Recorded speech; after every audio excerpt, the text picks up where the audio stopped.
يعني انا ساكت ومش راضي اتكلم وعمال اقول ايه لما الطب الشرعي يقول كلمته، لما النيابه تخلص، الاجراءات ماشيه قانوني ومحترم القانون ومحترم الناس اللي اتدخلت وقالوا لي ما تتكلمش في موضوع ابوك، لدرجه ان انا الفتره اللي فاتت بتعامل بتجاهل في الموضوع. الناس قالت ده كان فتره بتاعت ابوه كده عشان الريتش وبتاع، وبعدين رجع لحياته الطبيعيه.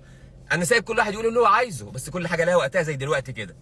تروح انت يا دكتور محمد انت وابنك ترفعوا عليا قضيه تشهير. انا مش زعلان من قضيه التشهير والله، يعني حضرتك الدكتور محمد احمد البنا، تمام، صاحب مركز البنا للنساء والتوليد اللي هو موجود في مركز في بنايه الجيش في كفر الشيخ، وابنك الدكتور احمد محمد علي البنا اللي هو عمل لابويا العمليه وفتح له ظهره في قلب المركز عندك، تمام، وكنت سبب، تمام، انه ربنا اراد الله يرحمه. ماشي طيب يا اخي، طب احترموا نفسكم، احترموا نفسكم، تمام. وحضرتك يا دكتور محمد، يا اللي انا عمال اقول لك لحد النهارده بقول لك يا دكتور محمد، انا مش عارف ليه، بس لان ابويا علمني ان الراجل الكبير تحترمه حتى لو هو اصلا ما يستاهلش، تمام.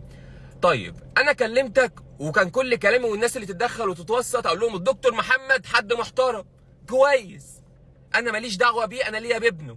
انت رايح يعني سين وجيم، النيابه بتسالك سين وجيم، فانت بتقول لهم، يعني بقول لك انت تعرفني ولا لا بعد اللي انت قلته ده كله وتشهير ومش عارف ايه والكلام ده، رايح تقول لهم في الاجابه ما تعرفنيش؟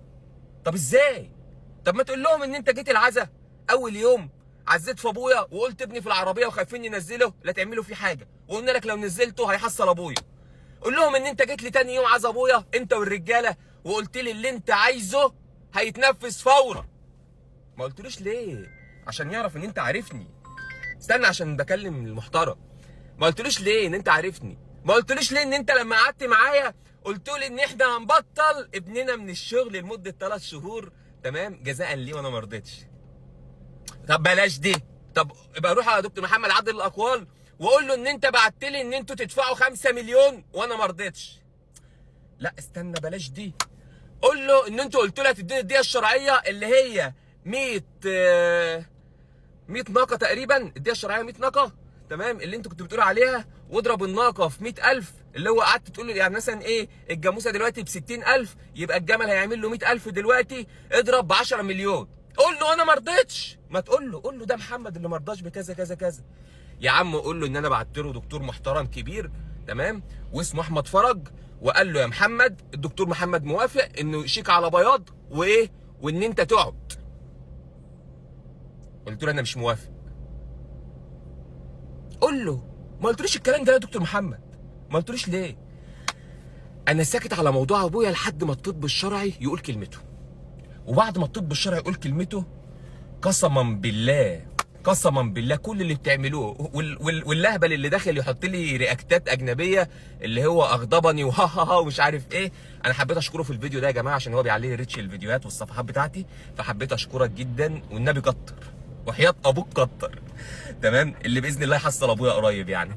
فانا عايزك تكتر، عايزك تكتر عشان تبقوا بجلاجل بقى، اللي ما شافش يتفرج.